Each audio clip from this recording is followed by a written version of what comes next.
My name is Wes Staten. I was in Peace Corps Peru. I was part of Peru 9 in between 2007 and 2009.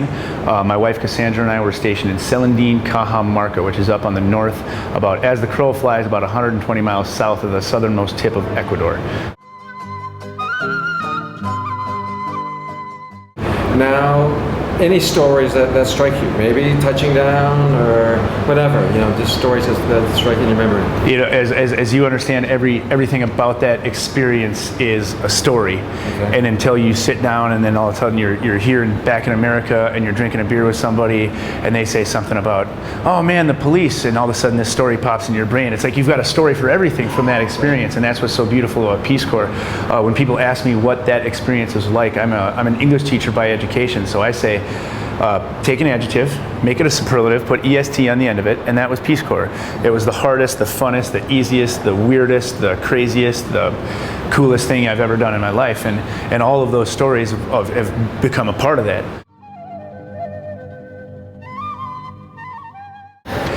Some of the things that really just stick out in my mind were arriving in that country. I'd done a little bit of traveling internationally before. I was 24 years old when I got to the Peace Corps. You step out of that airport, and first thing is smell. This doesn't smell like home. Second thing is the way the air feels. Oh man, it's really humid. Okay, you just do these small things as you adjust. And you're with all these Americans, and you've gotten to know each other over the last few days, spent some time together in Philadelphia.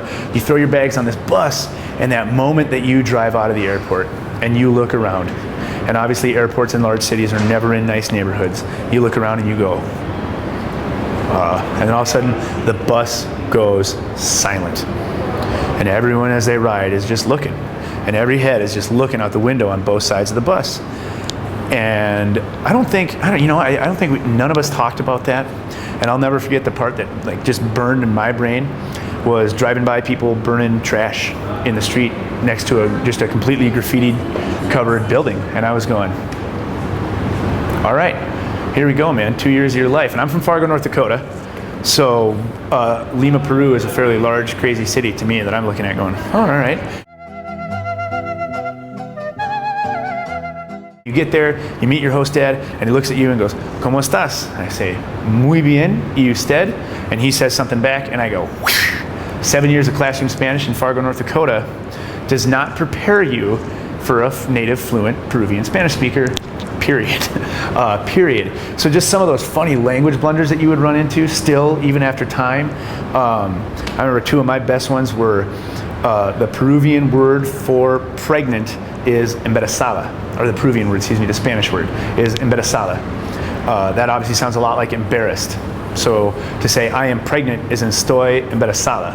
I remember telling a waiter one time, I was trying to tell him I was embarrassed, avergonzado, and I said, estoy embarazada, and he said, no you're not. And I said, no I really am, I feel bad about what happened there, and estoy embarazada. And he said, you are not embarazada. And I went, okay, now I'm really, really avergonzado. If I thought I was embarrassed before, now I'm really embarrassed. And the other one was I had a yellow lab in Peru that everyone thought was this really pretty dog, and I got her locally, and because they just don't treat dogs the same. I treated her like an American would treat a dog, and it became my companion and was with me all the time. And walking down the street with that dog, I remember one guy looking at me saying, the way you would ask what type or what breed of dog that is ¿Qué raza es? What race is it? ¿Qué raza es? So I'm walking by, and I hear ¿Qué raza es? And I look at this guy and go, Labrador Hueso, white, yellow lab. Okay? He goes like this. Keeps walking. I'm like, what was the weird look for? I mean, that guy, did he not believe me? This is a yellow lab? Then I realized what I heard was, ¿A qué hora es? What time is it? What time is it? Yellow lab! What? I mean, just, you know what I mean? Those blunders where you're just like, man, I am such an idiot. How am I ever going to do anything in this town when the guy asked me what time it was, and he's going to go tell everybody's friends, you know what the stupid gringo just said to me? And just so those things that you have to continuously get over and stand in front of a classroom and just admit, like, all right, kids, my Spanish is not perfect. You will find holes in it. That's not why I'm here. I'm here to teach you about alcoholism or whatever it is. So now let's get past it. I'm going to screw up, but let's move on with life here. Yeah. And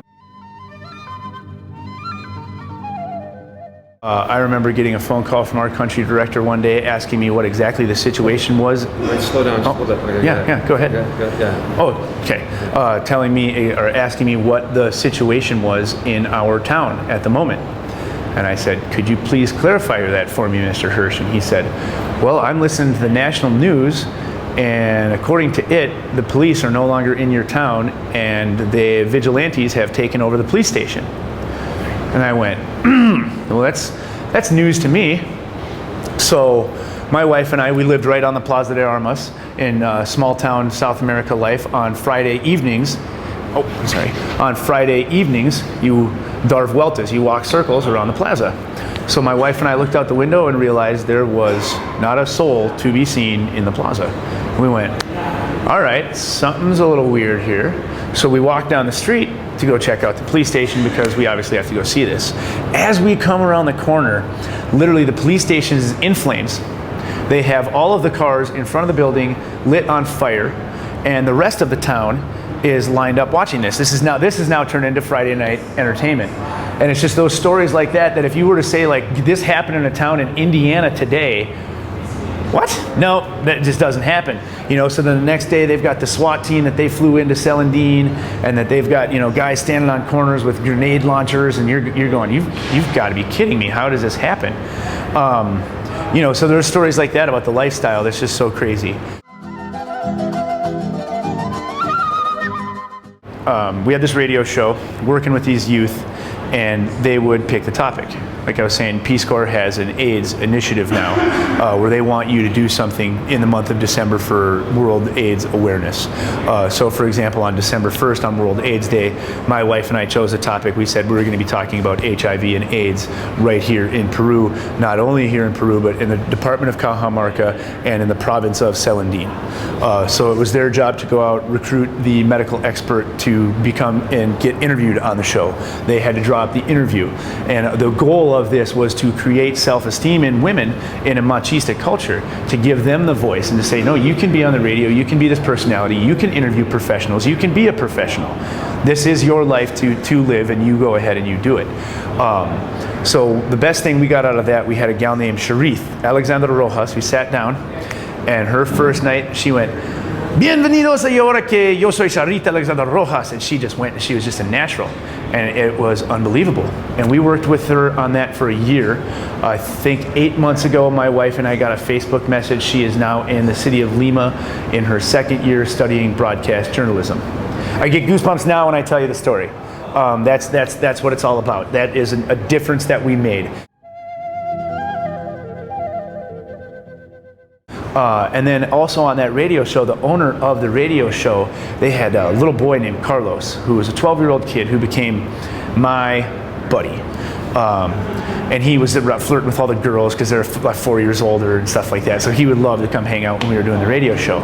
When Carlos was 2 years old, he was dropped from a balcony, landed on cement. His legs looked like he's been riding a horse, terribly bowed legs. 12 years old from here up, legs were about that long because of the bow. So he's a little short fella. One of the girls one night at the show was spinning him in a circle, and his leg hit the corner of the couch. Absolutely, you heard it go pop, just cracked his femur. So we are 66 miles from the nearest hospital, and it is across Andean roads, which are unpaved. So this kid is laying there in pain. He's had no medication. He's got no painkiller that's been given to him or anything like that. So he's, obviously screaming. I'll never forget Carlos, and a tribute to Carlos. His mom took a wooden plank. He was a really good artist that he'd drawn a Mickey Mouse on, and was going to put that plank down for his leg. No, mom, not my drawing. Find something else. He's laying there with this fractured femur, and that's his concern. You're just like, man. So. Quite frankly, I'd like you to edit this out. The only time I've ever handed somebody money, they couldn't find a car for that kid to get a ride to the hospital.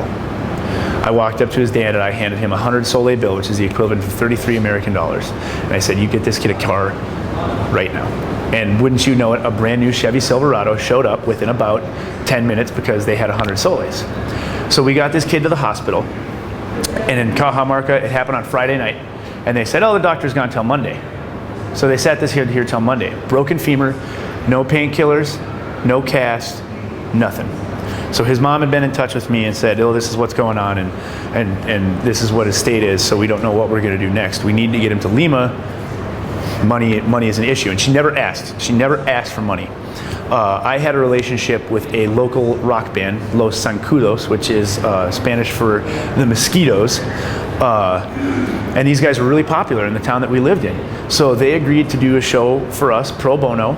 We got some beer on consignation. Bottom line, we raised 1,700 soles, which was, divide that by 3, that's how many dollars we raised. So the next day, they were already in Lima. They were at a public hospital. They were told, we can't do anything for you, and all this other jazz. And this kid has still not been given a painkiller. That the whole time that this kid it's not subsided. So my wife and I were actually going on vacation, and this just points out that difference between the volunteer and the host country nationals. My wife and I are still like, well, we're going to go on vacation because your brother's coming here. He just graduated high school in the States, and his big trip from his dad was a trip to Peru. And now we're going to go do the tourist thing, Machu Picchu and the Inca Trail and all this jazz. So on our way down there, we bring a bag of money of all this, 1,700 soles, and we delivered it to his mother, and tears ensued and big hugs and whatnot. The next day, that day, he was checked into a private hospital. A cast was put on his leg. He was given painkillers, and he's now recovering. He's walking around Celandine again, living a normal life. Those would be, I'd say, like the 2 stories off the top of your head where you say, did you feel like you made a difference in your 2 years? And I think that any Peace Corps volunteer who had their heart in the right place and who was doing their job will tell you that I took more from that town than I left there, period. But those 2 kids were something that I can take with me for forever. No matter what happens for the rest of life, those 2 stories are there. Those guys will still look at my wife and I in that positive light. And you talk about those goals of Peace Corps and making people aware of American culture. And they found out I'm not Brad Pitt and she's not Angelina Jolie, and we're not here to adopt your babies and pay millions of dollars for them and put them on the front of the tabloids. We are here to genuinely spread friendship, spread our ideas, and what we believe and we hold true to ourselves with a white flag, not with an M16. And that's what got me into the Peace Corps. I was raised by 2 United States Marines, very, very, very patriotic household, if you will, and I felt it important to serve my country. I was not going to do it in a desert. It just wasn't my style. So that's when the Peace Corps became a very viable option. I started looking at it, and then, life-changing experience. So. Well,